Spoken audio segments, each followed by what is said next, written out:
हमें प्रभु के दर्शन मिल जाए। तो क्या करूं, कैसे करूं, कुछ समझ में नहीं आ रहा है। मन ही मन सोच रहे हैं कि अगर मैं जाऊंगा भगवान से मिलने तो धरती के लोग ये समझ जाएंगे कि जिससे मिलने महादेव आए हैं वो कोई मनुष्य तो नहीं हो सकता। तो प्रभु की इस नर लीला में मैं बाधा नहीं बनना चाहता। फिर मन ही मन भगवान शंकर श्री राघव सरकार से प्रार्थना करते हैं, बस सही कर लो बात भैया, अब आप बात कर लोगे तभी कथा चलेगी। हम आप दोनों को ही देख रहे, बहुत सही। कान में क्यों जोर से बोलो, हम भी सुन लें।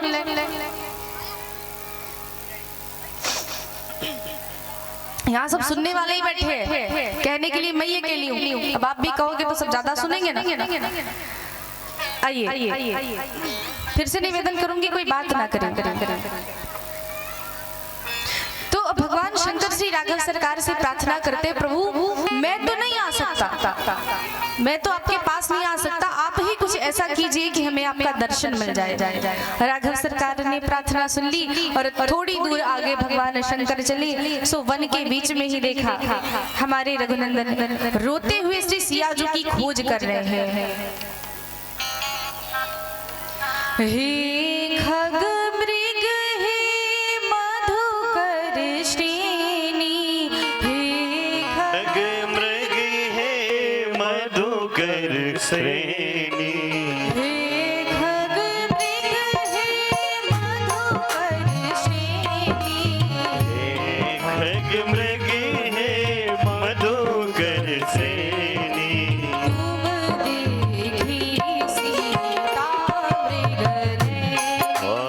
तुम देखी सीता मृग नैनी, तुम देखी सीता मृग नैनी, तुम देखी सीता मृग नैनी। श्री राम जी रोते हुए श्री सियाजू की खोज कर रहे हैं। अब भगवान शंकर ने देखा और जोर से कहा, बोले सच्चिदानंद भगवान की। अब बाबा ने जैसे ही सच्चिदानंद भगवान की जय कहा, सो माता पार्वती भोले बाबा की तरफ देखने लगी। माता सती भगवान शंकर की ओर देखती और मन ही मन सोचने लगी कि देवाधिदेव महादेव भगवान भूत भावन हमारे भगवान शंकर वन में घूमने वाले इन वनवासियों को सच्चिदानंद कह रहे हैं, क्या कारण है। बहुत देर तक सोचती रही, जब समझ में नहीं आया तो बाबा से प्रश्न कर लिया, बाबा ये तो साधारण नर है, ये तो अपनी पत्नी के विरह में रो रहा है, आपने इसको प्रणाम क्यों किया। भोले बाबा कहते, भैया ये साधारण मनुष्य नहीं है, ये साक्षात हमारे प्रभु हैं, हमारे भगवान हैं, जिन्होंने नरलीला करने के लिए धरती पर जन्म लिया है। व्यक्ति अगर समझदार हो ना तो संकेत मात्र से समझदार जाता है, इशारे मात्र से समझदार जाता है, लेकिन मन में अगर मूर्खता भरी हो तो उसे 9 दिन की पूरी कथा सुना दो फिर भी कुछ समझ में आने वाला नहीं है। ये जो जीवन में कुछ छोटे छोटे इशारे आते हैं ना, जैसे समझ में नहीं आते। अच्छा, संकेत से मुझे एक छोटी सी कथा याद आती है, सुनाऊं? आधे लोग सोचेंगे अभी सुना ही तो रही हो, कैसे सुनाओगी। एक बार एक बुढ़िया मैया थी, बड़ी अच्छी कथा है, ध्यान से सुनना। एक बुढ़िया मैया थी, उन्होंने अपने घर पे संत भगवान को भोजन के लिए बुलाया। संत भगवान ने कहा, ठीक है आऊंगा भोजन करने मैया, कल प्रातः भोजन करने आपके घर आऊंगा तो भोजन व्यवस्थित रखिएगा। बुढ़िया मैया संत भगवान की प्रतीक्षा में थी। दूसरे दिन जल्दी से उठी, घर को साफ किया, भोजन बनाया। अब भोजन में अनेक प्रकार के व्यंजन बनाए, खीर बनाई, हलवा बनाया, पूड़ी बनाई, सब्जी बनाई, लड्डू बनाए और पापड़ बनाया। बना करके भोजन को सामने रख करके प्रतीक्षा करने लगे, संत भगवान आएंगे तो भोजन कराएंगे। और हुआ क्या, संत भगवान भोजन करने आए, रसोई में ही उनको बिठा दिया गया। बुढ़िया मैया ने संत भगवान को रसोई में बिठाया, भोजन परोसा, लड्डू रखा, खीर रखा, पूड़ी पूरी रखा, सब कुछ रख के संत भगवान के सामने भोजन रखा और कहा बाबा भोजन पाइए। अब संत भगवान भोजन पाने लगे और भोजन पा रहे तो जो सामने भोजन परोसा है ना उस पर ध्यान नहीं जा रहा है। बुढ़िया मैया भोजन परोसते समय पापड़ भूल गई थी रखना। अब संत भगवान की बार बार दृष्टि पापड़ पे ही जाए।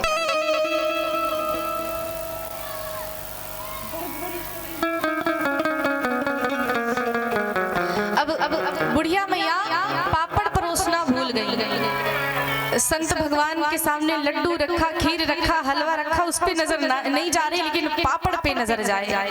बुढ़िया मैया ने पापड़ तो दिया ही नहीं। अब क्या करें? सोचा कुछ इशारा करता, कुछ संकेत करता हूँ। भोजन करे जा रहे हैं और बुढ़िया मैया से कहा मैया आज मेरे साथ रास्ते में बहुत बड़ा हादसा हो गया। मैया ने पूछा क्या हो गया था बाबा? अब बाबा इशारा क्या कर रहे, ध्यान से देखिए। बाबा कहते मैया मेरी थाली से लेकर के वो जो पापड़ की थाली रखी है वहां तक इतना लंबा सांप मुझे मिला। अब मैया की दृष्टि पड़ गई थाली में, अरे पापड़ तो मैंने परोसा ही नहीं। तो जैसे ही नजर पड़ी सो पापड़ रख दिया। तो भैया जीवन में ऐसा कई बार होता है, हमें 10,000 की चीज मिल जाए ना वो छोटी लगती है। कभी कभी हम 10 रुपए की चीज के लिए परेशान होते हैं, 10,000 की चीज भी हमें छोटी लगती है। तो भोले बाबा ने संकेत किया, भगवान ने स्पष्ट रूप से बताया कि भगवान है, धरती पर नरलीला कर रहे हैं। मैया नहीं समझी। मैया ने कहा मैं तो परीक्षा लूंगी। भोले बाबा ने कहा चलो ठीक है, अगर आपकी इच्छा है कि मैं परीक्षा लूंगी तो मेरा आदेश है आप जाइए और जाकर के परीक्षा लेकर के आइए। भोले बाबा ने कहा जो तुम्हारे मन अति संदेह हो तो की न जाहि परीक्षा लेहूं। जो तुम्हारे मन अति संदेह हो तो की न जाहि परीक्षा लेहूं।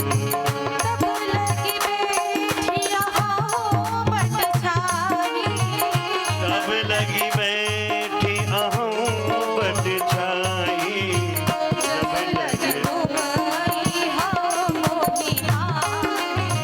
जब लगी बैठी अहूँ बट छाई, जब लगी तुम आई हो मुझी पाई। भोले बाबा ने कहा अगर आपके मन में इतना संदेह है, इतना संशय है तो जाकर के परीक्षा ले लो और मैं बैठा हूँ उस बरगद के पेड़ के नीचे तुम्हारी प्रतीक्षा करते हुए। ध्यान देना मैया, अगर आपके घर में पति देव है, माता पिता है, गुरु भगवान है, वो ऐसे सहज बैठे हैं तो आप जाओ या ना जाओ कोई बुराई नहीं। लेकिन अगर आपकी प्रतीक्षा में आपके गुरु माता पिता अथवा आपके पति बैठे हैं ना तो उनसे प्रतीक्षा मत करवाना। तो आपका जो जरूरी से जरूरी कार्य हो उसे भी छोड़ दीजिए, अन्यथा क्या होगा जो माता सती के साथ हुआ। क्या हुआ सुनिए। भोले बाबा ने कहा जाइए जाकर के परीक्षा लेके देख लीजिए। मैया ने कहा ठीक है। माता सती चली गई।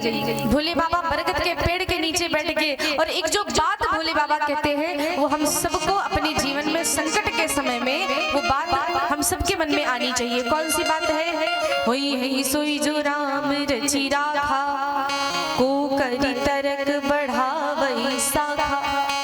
जीवन में जब संकट आए ना तो ठीक है, उपाय मिल रहा है तो सोचिए, जरूर सोचिए। अपने कर्म को करना नहीं छोड़ना चाहिए, लेकिन कर्म करने के बाद भी यदि कोई चीज प्राप्त नहीं हो रही है तो उसके पीछे मत पड़ो, उसे छोड़ दो। वो चीज जाने के लिए ही बनी होती है। तब मन में एक चीज सोचो, हुई है सोई जो राम रचि राखा, को करी तर्क बढ़ावई शाखा। भोले बाबा बैठ गए, माता सती पहुंच गई श्री रघुनंदन के सामने पहुंच गई। तो क्या किया अब सुने। माता सती ने सीता का रूप बनाया। सीता जी से बड़ी इस भारतवर्ष में और कोई सती नहीं है। ये इतनी बड़ी सती है कि माता सती के नाम में 2 अक्षर 1 मात्रा है। और एक ही मात्रा। लेकिन माता सीता के नाम में दो।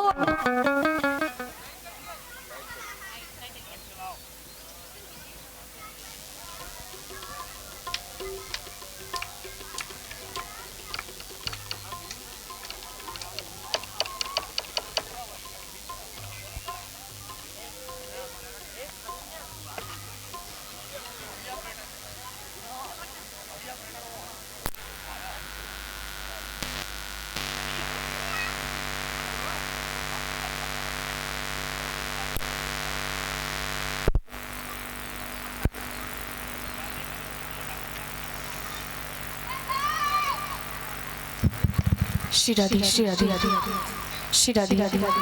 बोले भक्त वत्सल भगवान की क्या सुना रही थी?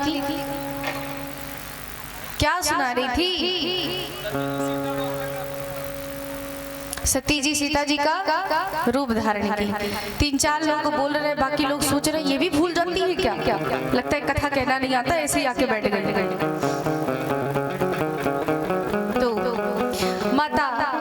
ने रूप बनाया किसका? सीता जी का। सीता जी के नाम में क्या है? सा, ता और 2 मात्रा, एक आ का और दूसरा ई का। तो यहीं पर ये बात सिद्ध हो जाती है कि सीता मैया ज्यादा बड़ी और सती मैया थोड़ी सी छोटी। क्यों? क्योंकि इन्होंने अपने पति के साथ थोड़ा सा छल किया है। सीता जी का रूप बनाया और रूप बना करके माता सती श्री राघव सरकार के आगे आगे जाने लगी। अब कोई बुद्धिमान व्यक्ति होगा तो तुरंत ही समझ जाएगा कि ये तो सीता जी नहीं है, क्योंकि सीता जी कैसे चलती थी? हमारे श्री रघुनंदन आगे आगे चलते थे, बीच में श्री सिया जो चलती थी और उनके पीछे से लक्ष्मण जी चलते थे। और ये बात इतनी महत्वपूर्ण है कि बाबा तुलसीदास जी ने यह चौपाई रामचरितमानस में 3 बार लिखा था। 3 जगह लिखा। उभय बीज सी असोहति कैसे, ब्रह्म जीव बिच माया जैसे।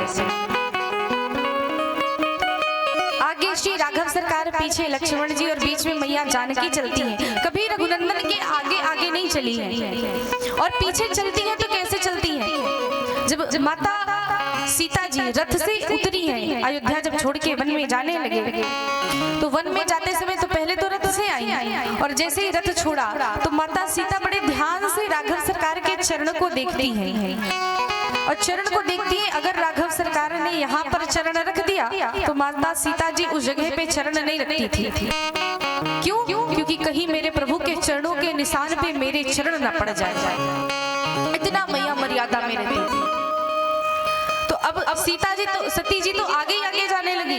मैया श्री राघव सरकार जी समझ गए कि यहाँ तो गड़बड़ है। राघव सरकार जी सोचते हैं, ओहो ये तो सती जी हैं, परीक्षा लेने आई हैं। प्रभु ने तुरंत हाथ जोड़ लिया और हाथ जोड़ के कहते हैं, जोर पाने प्रभु कीन्हे प्रणाम, पिता समेत लीन निज नाम। जोर पाने कर कीन्हे प्रणाम, पिता समेत लीन निज नाम।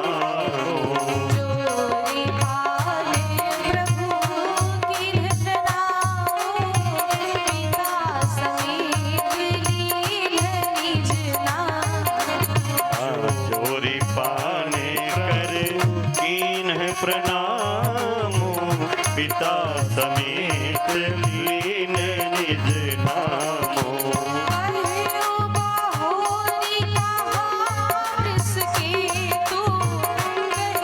बहोरी कहाँ वृक्ष के तो, विपिन अकेल बहोरी कहाँ वृक्ष के तो, अकेले फिरहु के ही तो। श्री राघव सरकार जी ने माता सती से 2 बात कही, बड़ी ध्यान से सुनो भैया। पहली बात कहते हैं, जोर पान प्रभु कीन प्रणामो और पिता समेत लीन निज नामो। श्री राम जी अपने पिता का नाम लेने के बाद अपना नाम लेते और कहते हैं, मैं दशरथ दशरथ नंदन राम हूँ। तो पहला संकेत क्या दिया कि मैं कोई साधारण कुल से नहीं हूँ, मैं उस कुल से हूँ जिस वंश में महाराज दशरथ जैसे राजा रहते हैं, जो ये कहते हैं कि प्राण जाए पर वचन न जाए। मैं कोई साधारण वंश से नहीं हूँ, मैं महाराज दशरथ का बेटा हूँ। और दूसरा, माता सती को ये संदेश दे रहे हैं हमारे श्री राम जी, कहते हैं विपिन अकेले फिरहु के हे तुम, हे माँ आप अकेली इस वन में क्यों घूम रही हैं? भगवान शंकर कहाँ है? अर्थात स्त्री को कभी भी कहीं भी अकेले नहीं जाना चाहिए, वरना कहीं भी सावधानी हटी और दुर्घटना घटी। यहाँ माता अकेली आई तो रघुनंदन कहते हैं कहे वो बहोरी कहाँ वृष केतु, अरे विपिन अकेले फिरहु के हे तू। हे माँ आप अकेली इस वन में क्यों घूम रही हैं? हमारे भगवान शंकर कहाँ हैं? इतना सुनते ही तो माता सती को बड़ी लज्जा आई। ओहो, ये तो साक्षात भगवान है, मैंने तो इनके साथ छल किया है। फिर माँ ने रघुनंदन को प्रणाम किया और वहां से चल देती हैं। जैसे ही चली तो राघव सरकार जी कहते हैं कि इन्हें अपनी कुछ लीला दिखाई जाए, कुछ प्रभाव दिखाया जाए। और प्रभाव ऐसा दिखाया कि अब माता सती जिधर देखती है उधर ही श्री रघुनंदन बैठे दिखाई देते हैं। साथ में जगत जननी मैया जानकी दिखाई देती है। अनेक भगवान शंकर, भगवान विष्णु, श्री ब्रह्मा जी उनके चरणों की सेवा कर रहे हैं। माता ने देखा, बैठ गई, नेत्र बंद कर लिया और फिर उठी और महादेव के पास पहुंची। बाबा ने देखा सती जी आ गई, बोले बाबा प्रश्न करते हैं, देवी कैसे परीक्षा लिया, ये सब मुझे बताइए, क्या क्या किया आपने जाकर के? माता सती ने अपने पति भगवान शंकर से झूठ बोला और क्या कहा, कछु न परीक्षा लीन गोसाई, कीन्ह प्रणाम तुम्हारे नाई। कछु न परीक्षा लीन गोसाई, कीन्ह प्रणाम तुम्हारे नाई। कछु न परीक्षा लीन गोसाई, कीन्ह प्रणाम तुम्हारे नाई। कछु न परीक्षा लीन गोसाई, कीन्ह प्रणाम तुम्हारे नाई। माता सती से भगवान शंकर ने प्रश्न किया, देवी कैसे परीक्षा ली? मैया कहती है कोई परीक्षा नहीं लिया। तो क्या करने गई थी? मैया ने कहा आपकी तरह प्रणाम करने गए थे। भोले बाबा ने कहा जब मेरी तरह प्रणाम करना था मैं तो मेरे साथ ही कर लेती। भैया ऐसा भी कोई प्रणाम होता है क्या जो अकेले में किया जाए? अब आप रास्ते से जा रहे हैं, आपके कोई परिचित मिलते हैं तो आप यूं ही जोर से चिल्ला के कहते भैया राम राम। अब उनसे कहो जरा कोने में आओ, तुमसे राम राम करेंगे। तो ऐसा कोई प्रणाम होता है क्या? माता सती ने झूठ बोला। महादेव जी ने अपने नेत्र बंद किए और ध्यान किया, समझ गए कि सती ने मेरे साथ झूठ बोला है और प्रभु की परीक्षा ली है। भोले बाबा ने उसी समय मन में संकल्प लिया, यही तन सती भेंट अब नहीं, अब इस शरीर से सती से प्रेम नहीं कर सकते।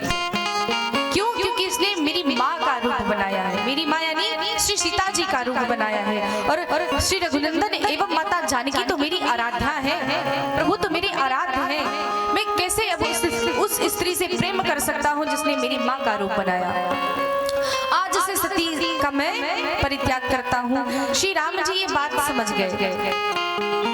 अब प्रभु की लीला देखिए, कभी कभी भगवान स्वयं अपने भक्तों की परीक्षा लेने आ जाते हैं।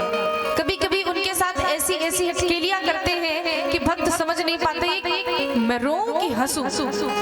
वही भोले बाबा के साथ हुआ। मन ही मन में भोले बाबा ने संकल्प किया। क्यों? क्योंकि ये बात कहीं सती को पता ना चले, कहीं उसको पीड़ा ना हो, इसलिए भोले बाबा ने मन ही मन में संकल्प किया। राम जी सोचने लगे, ओहो मन ही मन में संकल्प कर रहे हो, अभी का सारा भांडा फोड़ देंगे। राम जी ने आकाशवाणी कर दी,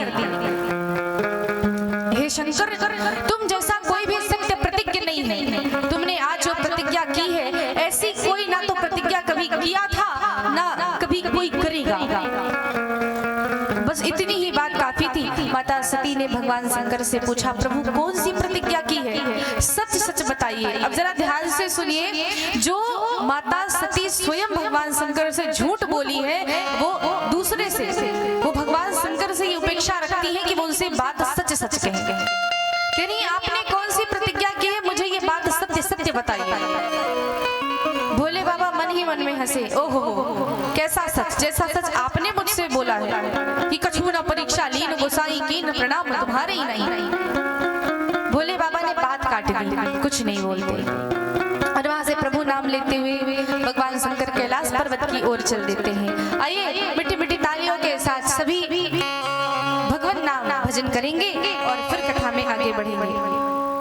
भोले बाबा कैलाश पर्वत की ओर चले हैं और क्या कह रहे हैं कि सीताराम जी की प्यारी रजधानी लागे, हो रजधानी लागे, मोहे मीठो मीठो सरयू जीरो पानी लागे।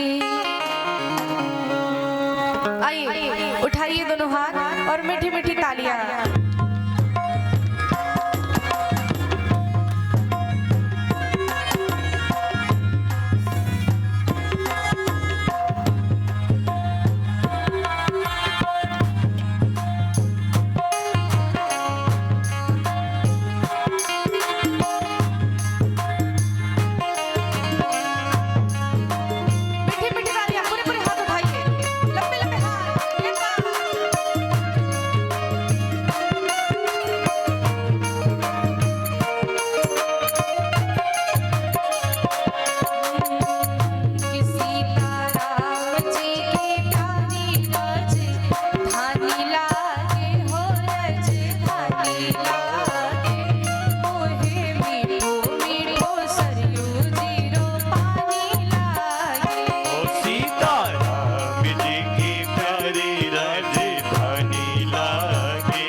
अयोध्या कितने लोग चलना चाहते हैं, जरा हाथ उठा के बताइए। नहीं जाने अयोध्या तो दोनों हाथ ऐसे उठा के बताइए। चलना है तो बजाइए मीठी मीठी तालियां और कहिए सीताराम जी की प्यारी रजधानी लागे, रजधानी लागे, मोहे मीठो मीठो सरयू जीरो पानी लागे। ओ सीताराम जी की प्यारी राजधानी लागे, राजधानी लागे, ओ मुझे मीठो मीठो सरयू जी को पानी लागे।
राजधानी लागे राजधानी लागे मोहे मीठो मीठो सरयू जी को पानी लागे सीताराम जी की प्यारी राजधानी लागे राजधानी लागे मोहे मीठो मीठो सरयू जी को पानी लागे ओ सीताराम जी की प्यारी राजधानी लागे ओ राजधानी लागे ओ मोहे मीठो मीठो सरयू जी को पानी लागे बोले राघव सरकार की जय हो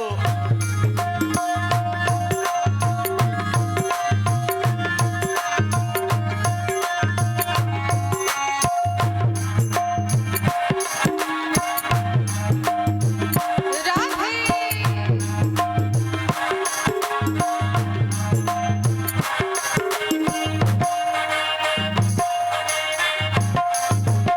हरि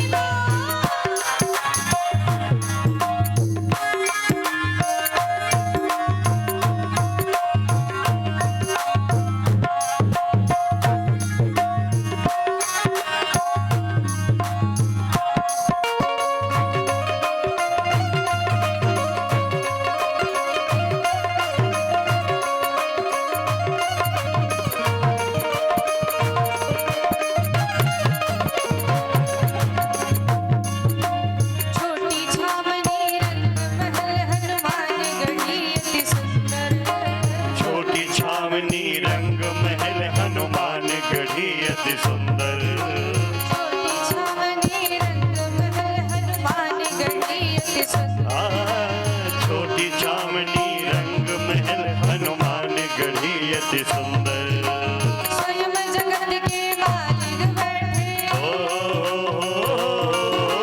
स्वयं जगत के मालिक बैठे कनक भवन के अंदर स्वयं जगत के मालिक बैठे कनक भवन के अंदर सीताराम जी की शोभा बूढ़ खानी लागे बूढ़ खानी लागे मोहे मीठो मीठो सरयू जी रो पानी लागे ओ सीताराम जी की सभा राजधानी लागे ओ राजधानी लागे मोहे मीठो मीठो सरयू जी को पानी लागे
करवा दी। जो बचे वो भी आके गाते हैं। कम से कम मच्छरों से ज्यादा आवाज तो निकाल लो। उठाओ दोनों हाथ, पूरे पूरे हाथ सभी के और मीठी मीठी तालियों के साथ कहिए क्या,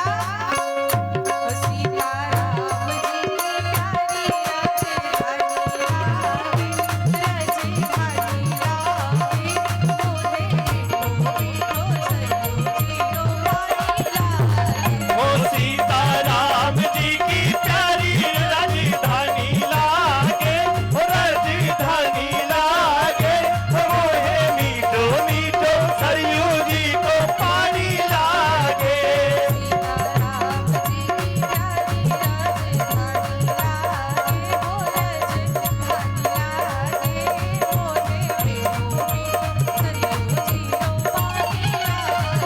ओ सीताराम जी की प्यारी राजधानी लागे, ओ राजधानी लागे, मोहे मीठो मीठो सरयू जी को पानी लागे, हो मोहे मीठो मीठो सरयू जी को पानी लागे, हो मोहे मीठो मीठो सरयू जी को पानी लागे।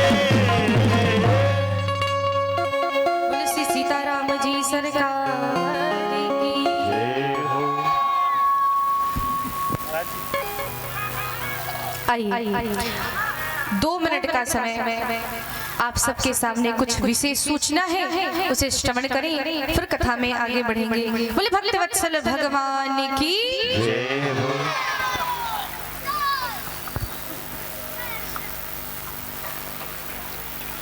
हाँ, बहुत बहुत धन्यवाद प्रिय साथियों, देवी सज्जनों, भाइयों बहनों।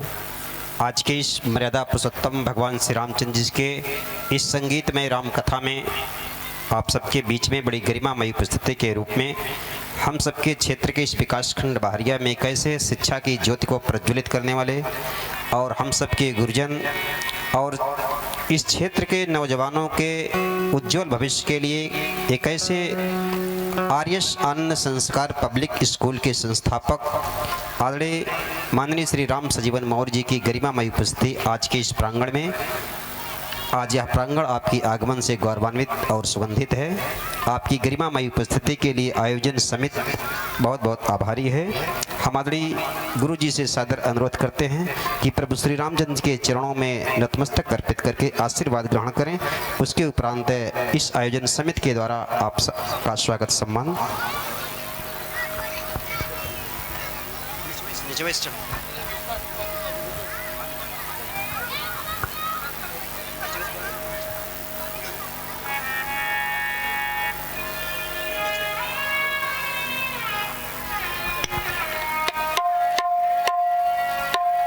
हाँ, आदरणीय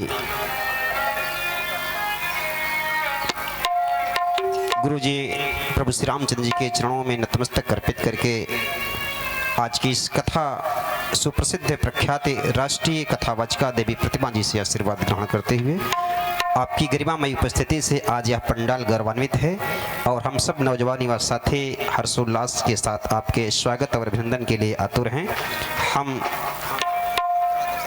हम दोस्त इस आयोजन समिति के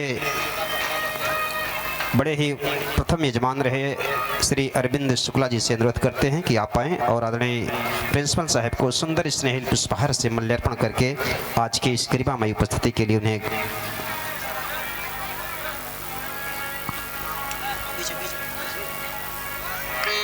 और इसी के स्वागत सम्मान की कड़ी में इस रामकथा के संगीतमय आयोजन के आयोजक श्री रोहित शुक्ला जी, गर्ग जी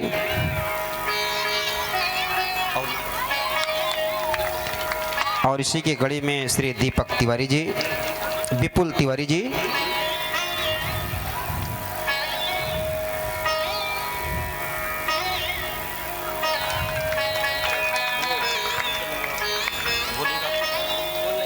हाँ, अब इसी स्वागत सम्मान की कड़ी के उपरांत हम सब 2 शब्द अपने गुरुजी से आशीर्वचन के रूप में ग्रहण करेंगे। आदरणीय प्रिंसिपल साहब।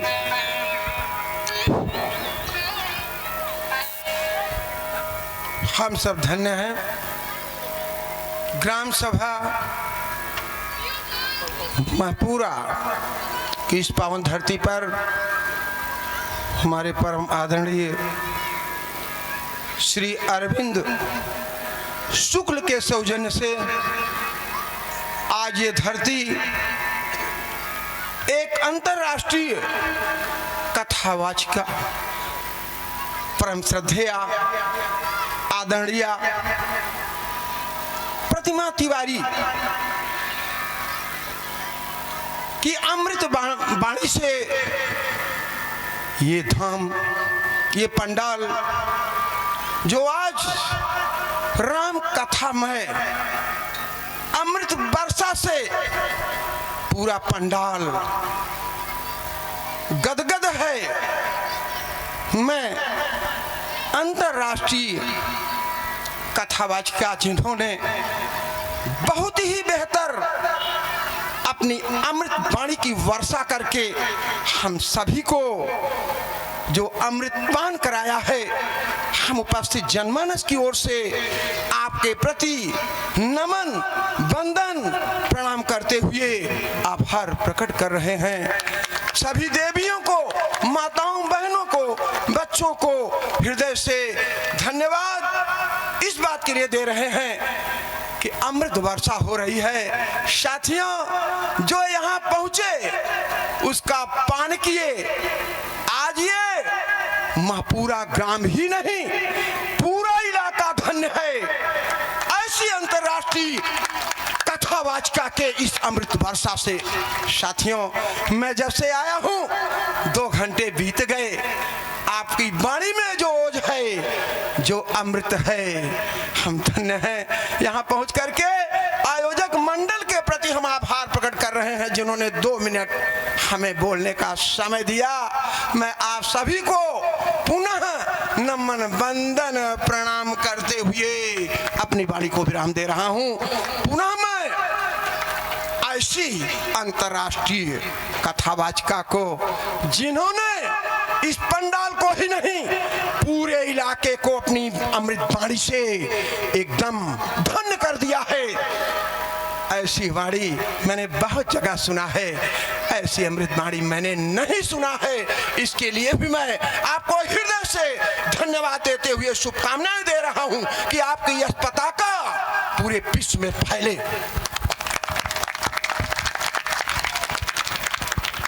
हाँ, बहुत बहुत धन्यवाद आदरणीय प्रिंसिपल साहब का कि आपने अपने अमूल्य समय को दे करके और आपने अस्वस्थ भी हैं इस समय इतना समय इस पंडाल में लिए, इसके लिए इस आयोजन समिति को बहुत बहुत आयोजन समिति की तरफ से आपका बहुत बहुत धन्यवाद और आभार। और इसी की कड़ी में आज के इस पंडाल में हमारे बीच में एक ऐसे शख्सियत जिनकी उम्र लगभग 95 वर्ष की है। आप प्रतिदिन गंगा स्नान करते हैं, लगभग 10 किलोमीटर पैदल चल के उसके पश्चात बस पकड़ते हैं।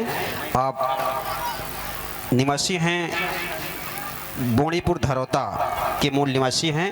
आप श्री पारसनाथ पांडे जी की गरिमामयी उपस्थिति आज के इस पंडाल में विकास खंड महुआइमा से आप चल करके आए हैं। हम आपसे बाबूजी से सादर अनुरोध करते हैं कि प्रभु श्री रामचंद्र जी के चरणों में नतमस्तक अर्पित करके आशीर्वाद ग्रहण करें। उसके पश्चात हम इस नौजवान युवा रामकथा समिति जी जी जी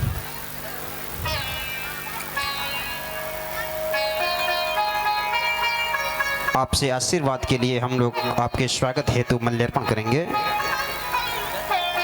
आइए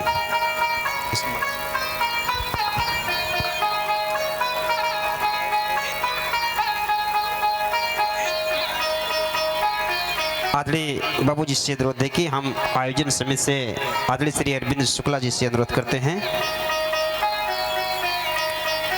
कि बाबूजी को माल्यार्पण करके आज के इस यज्ञशाला में पधारने के लिए उन्हें आशीर्वाद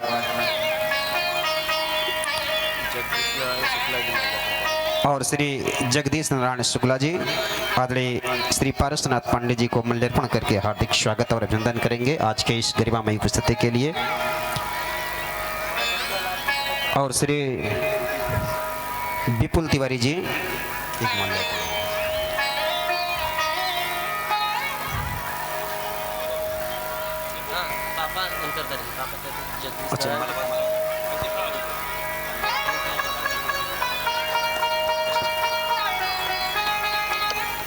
हाँ साथियों, और आज के इस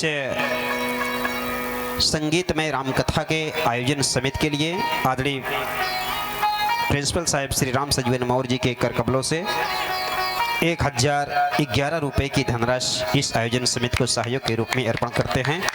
आपका सहृदय पुनः पगबंधन करते हुए आपसे आशीर्वाद की हम सब यही प्रतीक्षा करते हैं। आइए बागी हम चलते हैं पुनः इस राष्ट्रीय प्रख्यात कथावाचिका देवी प्रतिमा तिवारी जी के स्वर में प्रभु श्री राम जी की कथा का श्रवण करते हैं। बोलो प्रभु श्री रामचंद्र की जय हो।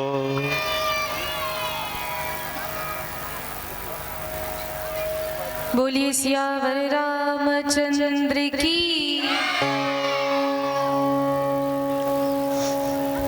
ऐसे नहीं, उठाइए दोनों हाथ, अब मुट्ठी बांधिए। आधे लोग के हाथ उठे हैं, सबके हाथ उठे होने चाहिए और बोलिए जय जय श्री राम, जय जय श्री राम, जय जय श्री राम।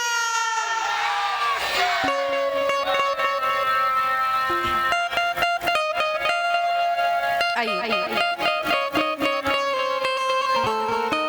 कथा को प्रारंभ करने से पूर्व मैं सभी माताओं बहनों से निवेदन करूंगी कि कृपया आपस में बात ना करें।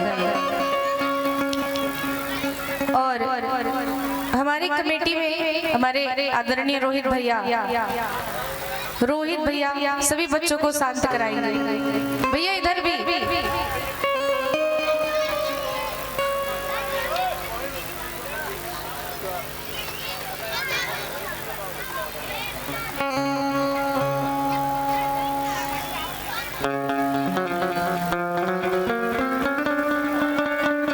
कृपया सभी बच्चों को शांत कराएं।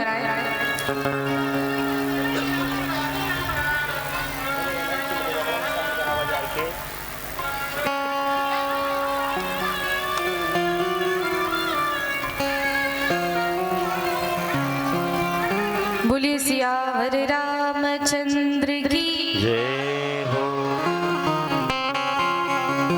आपको पता है मैं कथा करने बिहार गई, छत्तीसगढ़ गई, अभी झारखंड जा रही हूँ, पर मैंने बच्चों के अंदर ऐसा उत्साह और गांव वासियों के अंदर ऐसा आलस्य कभी नहीं देखा। सोचिए इतना बड़ा गांव है, गांव के मुझे लगता है सारे बच्चे आ जाते हैं कथा में, पर जो बड़े हैं जिनको कथा सुननी चाहिए वो सब घर में घुसे बैठे हैं। मुझे लगता है ये दुर्भाग्य का विषय है। कितनी दूर से हमारी कथा में कल भी कुछ अतिथि आए थे, आज भी कुछ अतिथि आए हैं। सोचिए ये सब दूर से आ जाते हैं, लेकिन जिस गांव में कथा हो रही है उस गांव से सिर्फ कुछ ही लोग आते हैं कथा सुनने। मुझे तो लगता है ये आधे लोगों के लिए दुर्भाग्य का विषय है कि जिनके गाँव में कथा हो, मनुष्य का शरीर मिले, फिर भी वो कथा पंडाल में ना आए, तो ये इसको आप क्या कहेंगे? दुर्भाग्य ही है ना।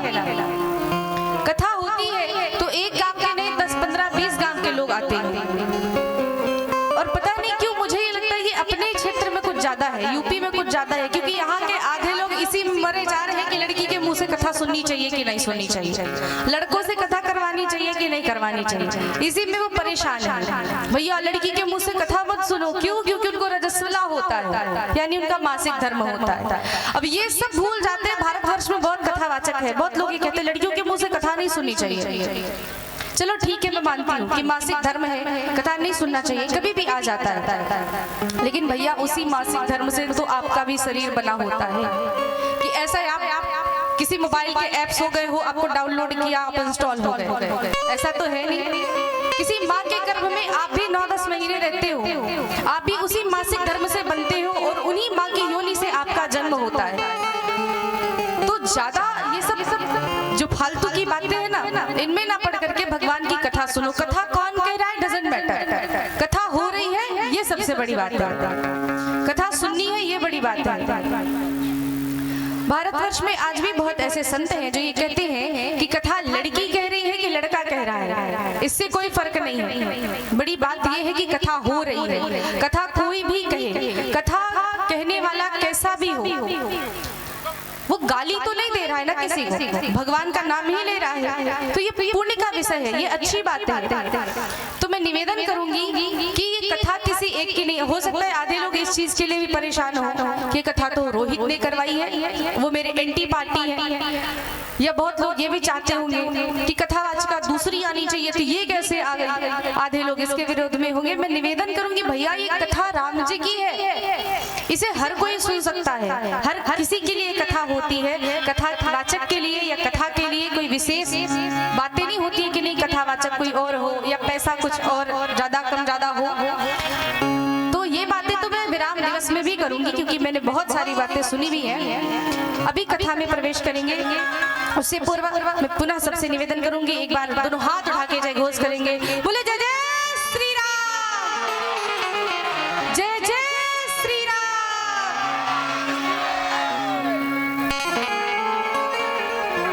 क्या कथा सुना रही थी मैं, क्या सुना रही थी? अरे बोलो, सब भूल गए। ऐसे ऐसे कुछ तो करो, कुछ तो समझ में आए कि सुन भी रहे थे कि सब बताओ क्या सुना रहे थे? हैं? हाँ जी, भगवान नारायण ने आकाशवाणी की थी कि आप जैसा सत्य प्रतिज्ञ इस दुनिया में और कोई ना था ना कोई होगा। बहुत अच्छे। पहले सभी हमारी मैया के लिए जोर से ताली बजाएंगे।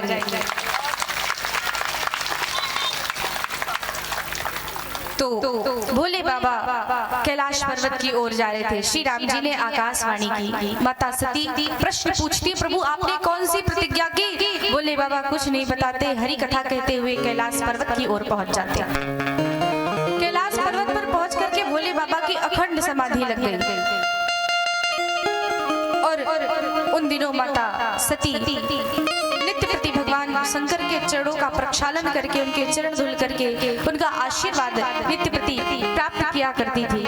इस प्रकार से बीते संवत सहस्र 87,000 वर्ष बीत जाने के बाद भगवान शंकर की समाधि खुली है। समाधि खुली, भोले बाबा ने देखा सामने माता सती खड़ी है। भोले बाबा ने एक आसन लिया, सामने बिछाया और उस पर बैठने के लिए कहा। अब ध्यान दे, पत्नी कहाँ बैठती है? पति के वाम भाग में। लेकिन वही पत्नी जब प्रश्नकर्ता बन गई तो भोले बाबा ने आगे बिठा दिया। कौन सा प्रश्न किया? ये कैसे राम है, ये कौन से राम है, ये तो पत्नी के लिए रो रहे थे, मैं इनको भगवान नहीं मानती। तो यदि आपसे बड़े आपके माता पिता गुरु आपको ये कहते हैं, आपको कोई बात सिखाते हैं, समझाते हैं, तब तो ठीक है, आप समझ जाओ तो अच्छी बात है। और नहीं समझ रहे हो तो फिर प्रश्नकर्ता की भांति सन्मुख बैठ करके प्रश्न करो और पूर्ण विद्वता के साथ माता पिता या गुरु आपके उन प्रश्नों का उत्तर देंगे। भोले बाबा ने कहा कि जो गुरु होता है, जो शिक्षक होता है, वो ऊंचे आसन पर बैठता है, प्रश्नकर्ता सामने खड़ा होता है। स्कूल में आप देखें यदि तो टीचर जो होते हैं वो कुर्सी पे बैठते हैं, बच्चे को सामने खड़ा करके फिर कहते हैं कि अब हमें कोई भी चीज जो तुमने याद की है वो सुनाओ। कोई कविता हो गई, पहाड़ा हो गया, कुछ भी हो गया, सामने खड़ा करके फिर कहते हैं कि अब तुम मुझे सुनाओ। आपने कभी देखा है क्या कि किसी बच्चे को बगल खड़ा करके फिर उससे प्रश्न करें? बोलो, खड़ा किया जाता है क्या? सामने करते हैं ना। भोले बाबा ने सामने बिठाया कि यहाँ बैठो और जो प्रश्न पूछना है पूछो। भोले बाबा ने बिठाया और कुछ हरि कथा कहने लगे, कुछ भगवान की कथाएं कहने लगे। लेकिन माता सती यहाँ अभी भी कथा नहीं सुनती। क्या देख रही है? कभी देखती है कि आसमान में पक्षी उड़ रहे हैं, कभी देख रही है कि वृक्षों पे बैठ करके पक्षी कलरव कर रहे हैं। और देखते देखते उन्होंने देखा आकाश मार्ग में कुछ विमान जा रहे हैं। विमान यानी जहाज। अब के समय में जहाज होते थे, पहले के समय में विमान हुआ करते थे। विमान में जा रहे कुछ देवताएं, कुछ देवता, कुछ देवियां विमान में बैठ करके सुंदर गीत गा रही हैं। माता सती ने भगवान से पूछा, प्रभु ये कौन है, ये कहाँ जा रहे हैं? भोले बाबा ने कहा ये सब तुम्हारे पिता के यहाँ जा रहे हैं। मेरे पिताजी के यहाँ? क्यों? भोले बाबा ने कहा कि आपके पिताजी ने एक यज्ञ रचा है, उस यज्ञ में उन्होंने सबको बुलाया है, हमें छोड़ करके, और मेरे वैर के कारण आपको भी भुला दिया है। तो माता सती ने कहा देखो प्रभु, पिता बुलाए ना बुलाए, बेटी तो पिता के घर कभी भी जा सकती है। भोले बाबा ने कहा नहीं, देखो जा सकती है, जाना चाहे तो जा सकती है, पर मेरा मत यह है कि बिना बुलाए कहीं नहीं जाना चाहिए। बिना बुलाए आप कथा में जा सकते हो, संत के दर्शन के लिए जा सकते हो, मंदिर में भगवत दर्शन के लिए जा सकते हो, कथा सुनने के लिए जा सकते हो, लेकिन यदि किसी रिश्तेदार या किसी परिवार में किसी के पास जाना है तो बिना बुलाए मत जाओ, अन्यथा बड़ा अपमान होगा। लेकिन माता सती तो परम हट करने लगी, नहीं प्रभु मुझे जाना है। भोले बाबा ने सोचा एक बार हट किया था तो मैंने बड़े सहर्ष इस बात को स्वीकार कर लिया, बड़े हर्ष के साथ कि ठीक है तुमको जो करना है करो, और मेरे लिए अभी भी यही अच्छा होगा कि मैंने आज्ञा कर दूं। भोले बाबा ने कहा ठीक है। माता सती चली, प्रभु ने अपने कुछ गण उनके पीछे भेज दिए। माता सती जब पिता के यहाँ पहुंची, देखा सबका आसन लगा है, ब्रह्मा विष्णु और भगवान शंकर का कोई आसन नहीं है। माँ ने पिता से प्रश्न किया मेरे प्रभु का आसन कहाँ है? पिता ने अपमानजनक शब्द बोले, तुम यहाँ क्या करने आई हो? माता को बड़ा बुरा लगा।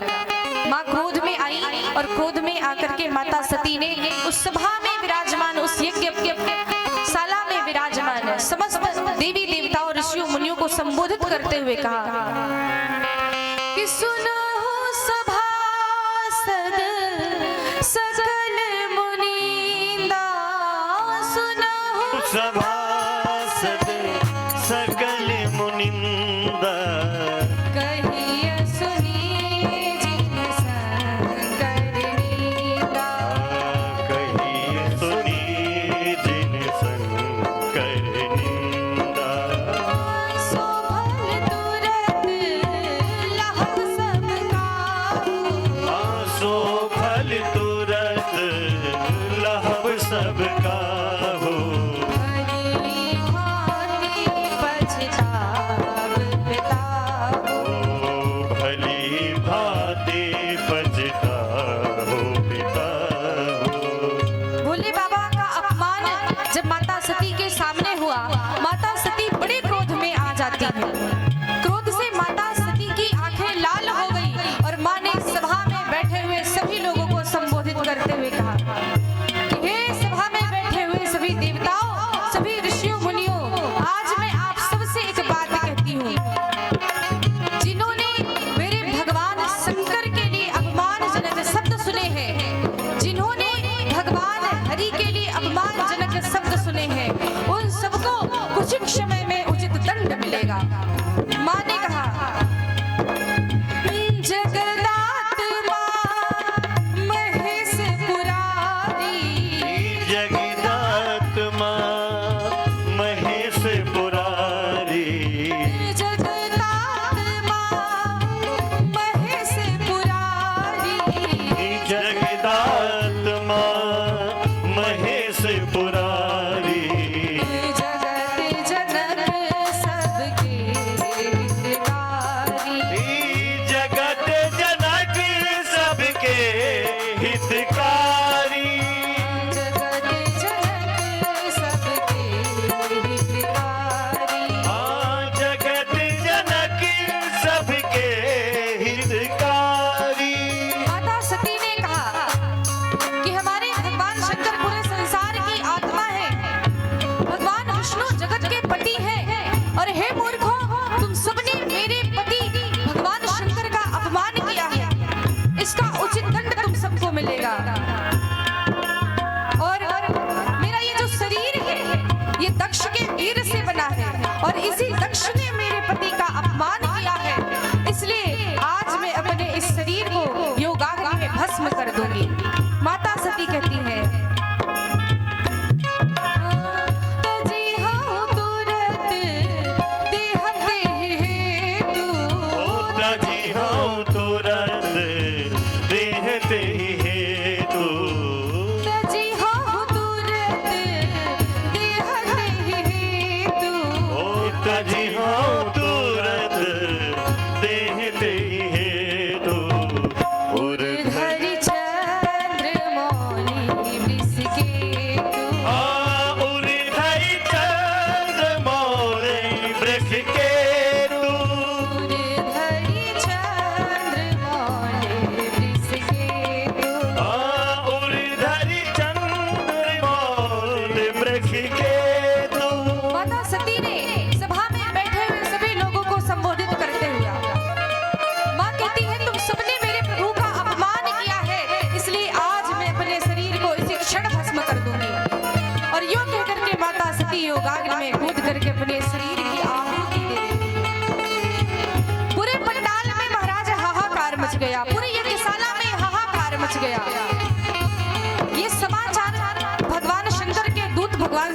पास पहुंचाए। दूत कहते प्रभु अनर्थ हो गया, माता ने अपने शरीर को योगाग्नि में भस्म कर दिया। भगवान शंकर को बड़ा क्रोध आया। भगवान का तीसरा नेत्र खुला महाराज, अपनी जटा से एक बाल निकाला, जो ही धरती पे पटका सो वीरभद्र प्रकट हो जाते। वीरभद्र को भगवान शंकर ने आदेश दिया, जाओ और जाकर के दक्ष के यज्ञ का ध्वंस करो। वीरभद्र जी चलते हैं, दक्ष के यज्ञशाला में पहुंचे। दक्ष के सिर को उसके शरीर से अलग कर दिया। सारे देवता भागने लगते हैं महाराज। समाचार जब शंकर पाए, समाचार सब शंकर पाए। समाचार जब शंकर पाए, समाचार सब शंकर पाए। वीरभद्र करि को बढ़ाए। वीरभद्र करि कोप पठाए।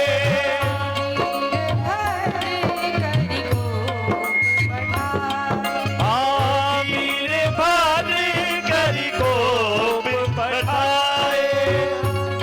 वीरभद्र करि कोप पठाए।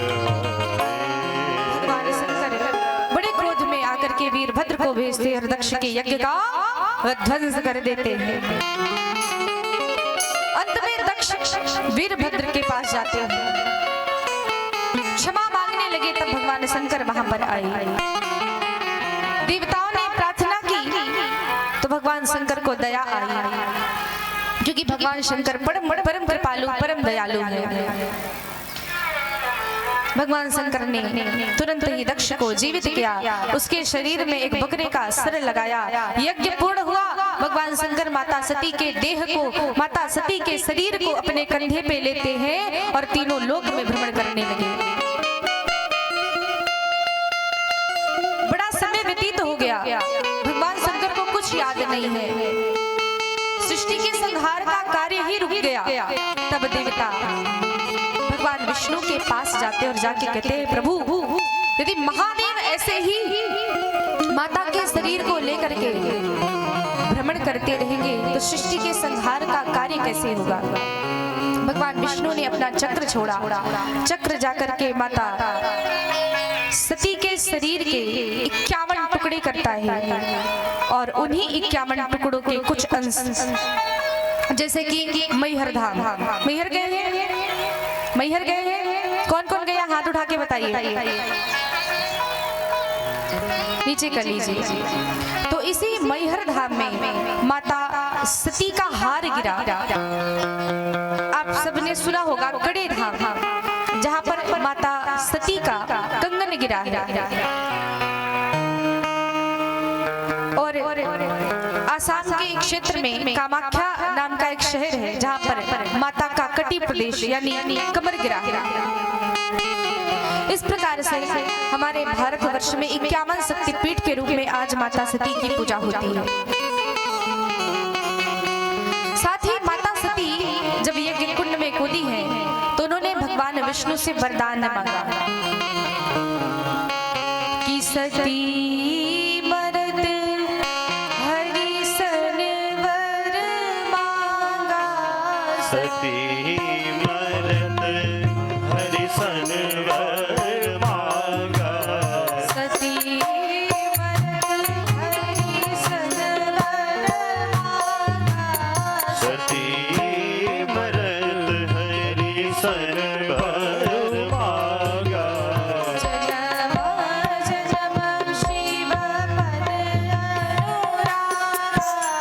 जन्म जन्म शिव पद अनुरागा।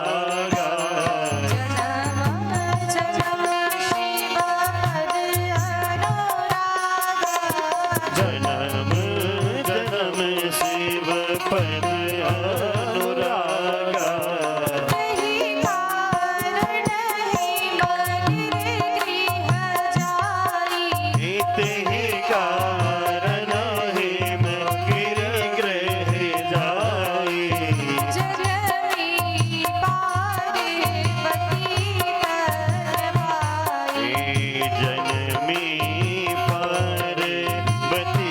तनु पाए जनमी पार्वती तनु पाए। माता सती मृत्यु के समय भगवान श्री हरि से वरदान मांगती है कि मेरा भगवान शिव के चरणों में हर जन्म में प्रेम बना रहे। इसी कारण आज माता सती का जन्म होता है हिमाचल के यहाँ। पर्वत की कन्या है इसलिए नाम रख दिया पार्वती। माता सती का जन्म हुआ और उनके जन्म के अवसर पे पूरे विश्व में एक सुखद शांति छा गई। आइए माता सती का जन्म हुआ, भगवान शंकर पुनः अपनी समाधि में चले जाते हैं।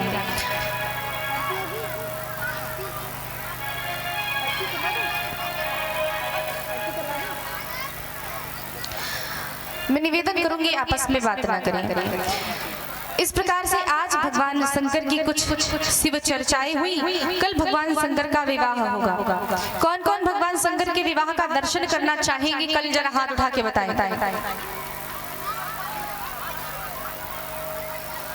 ऐसे वाले मतलब ये लोग आधा ही देख के चले जाएंगे, पूरा विवाह नहीं देखेंगे।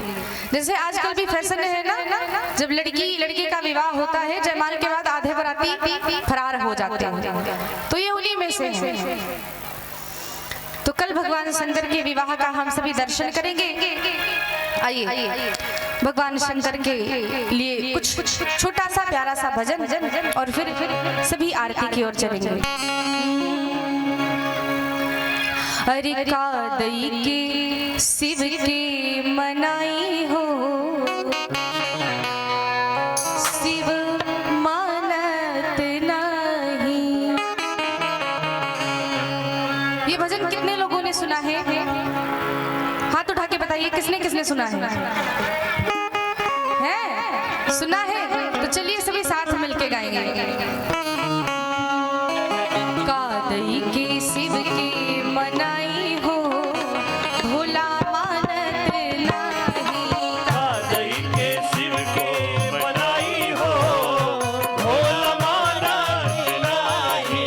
कादई के शिव के मनाई हो, भोला मानत नहीं। अरे कादई के शिव के मनाई हो, भोला मानत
ये लोग गा सकते हैं ना हमसे बेहतर गा सकते हैं, ये कह रहे हैं। तो मतलब ये चैलेंज इन्होंने एक्सेप्ट किया है। अब अगर आप तेज से अच्छे से नहीं गाए तो किसकी नाक कटेगी? इनकी नाक कटी। तो इनकी नाक अगर आपको बचानी है तो फिर अच्छे से गाना पड़ेगा। पहले मैं बोलूंगी, मेरे बाद आपको बोलना है, मेरे बाद बोलना है, पहले सुनना है। कादई की शिव के मनाई हो, भोला मानत नाही।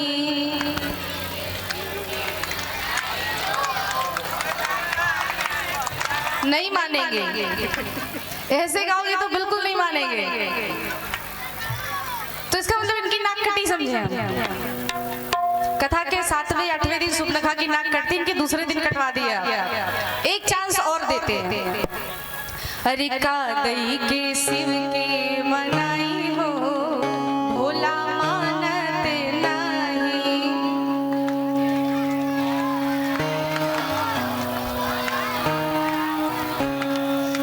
नहीं अच्छा है।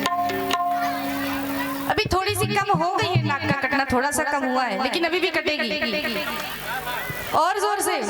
अरे कादई के शिव के मनाई हो, भोला मानत नाही।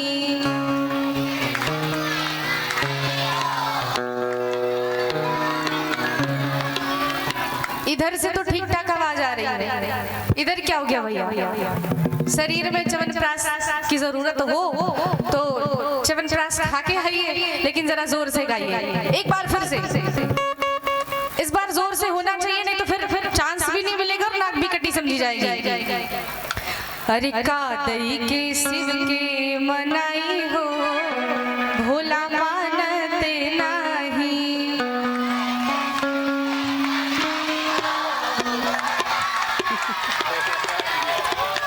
ठीक है, यहाँ तो नाक बच गई, पर कल गांव में पूछ के आना कि आवाज ज्यादा किसकी तेज थी। आइए, उठाइए दोनों हाथ, पूरे पूरे हाथ, और मीठी मीठी तालियां।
मैं एक बार फिर से आप सभी से निवेदन करूंगी कि भारी से भारी संख्या में आप सभी कल से कथा श्रवण करने आए। आप आए हैं ये अच्छी बात है। अब आपके जो अड़ोसी पड़ोसी हो ना, उन सबको लेकर के आइए और उन्हें ये बताइए कि कथा किसी एक के लिए नहीं होती है, ये कथा हम सब के लिए है। तो सबको साथ मिलकर कथा सुनना चाहिए, इसी से हमारा सनातन धर्म आगे बढ़ेगा।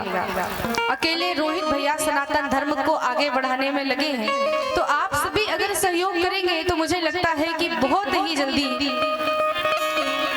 पूरी ही दुनिया में हमारे श्री राघव सरकार जी का नाम होगा। नाम तो वैसे भी है, पर जो भक्ति की लहर दौड़ेगी ना, उसे देखने में बड़ा आनंद आएगा।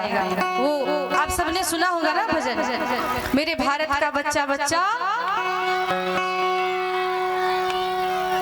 तो शीघ्र अति शीघ्र वो जो भारत है ना, वहां से भारत हटा के दुनिया शब्द लगाएंगे कि पूरी दुनिया का बच्चा बच्चा जय जय श्री राम। तो इसीलिए मैं सबसे निवेदन करूंगी कि सनातन धर्म हम सबका है, ये कथा हम सबकी है, ये पंडाल आप सबका है, श्री ठाकुर जी हम सबके हैं। इसलिए सभी साथ मिलकर के अपने सनातन धर्म को आगे बढ़ाएंगे और कथा को सुनेंगे। और एक विशेष सूचना आप सभी के लिए कि YouTube पर मेरा चैनल देवी प्रतिमा तिवारी जी के नाम से है, जहाँ पे ये कथा लाइव दिखाई जाएगी। ये जो कैमरा आप देख रहे हैं ना, इस कैमरे से YouTube पे ये कथा लाइव चल रही है। तो आप तो ये कथा देख रहे हैं, सुन रहे हैं, आपके जो रिश्तेदार, आपके जो मित्र, आपके जो सहयोगी जन हैं, जो इस कथा में नहीं पहुंच पा रहे हैं, उन सबको आप बताओ कि हमारा YouTube पे एक चैनल है जिसका नाम है देवी प्रतिमा तिवारी जी। YouTube पे जाके सर्च करें, कथा को सुने और साथ ही साथ हमारे चैनल को सब्सक्राइब करें और अपने धर्म को आगे बढ़ाने में सभी सहयोग करें। आइए सभी अपने अपने स्थान पे खड़े हो जाएंगे।